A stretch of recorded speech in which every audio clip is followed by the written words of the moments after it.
রাজনৈতিক দলগুলোর মধ্যে যেসব বিষয়ে ঐকমত্য হবে কেবল সেগুলোই সংস্কার করা হবে বলে জানিয়েছেন জাতীয় ঐকমত্য কমিশনের সদস্য বদিউল আলম মজুমদার। ডিবিসি নিউজকে দেয়া একান্ত সাক্ষাৎকারে তিনি এই কথা জানান। বলেন, নতুন রাজনৈতিক দলের নিবন্ধনে বেশ কিছু শর্ত শিথিলেরও সিদ্ধান্ত নিয়েছে কমিশন। সংস্কার না নির্বাচন, কোনটি আগে? এ নিয়ে সরকার ও রাজনৈতিক দলগুলোর মধ্যে চলছে টানাপোড়েন।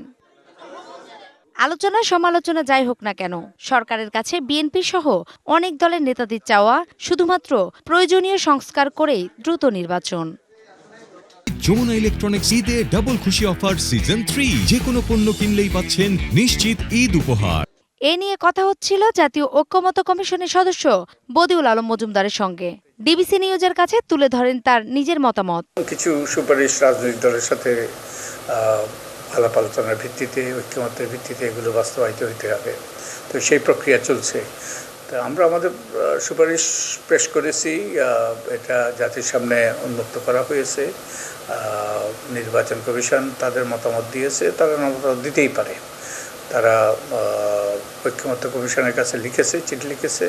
তো আমরা এগুলো বিবেচনায় নিচ্ছি। বলেন, রাজনীতির মাঠে নতুন রাজনৈতিক দলগুলোর নিবন্ধনের বেশ কিছু শর্ত শিথিলের সিদ্ধান্ত নিয়েছে কমিশন।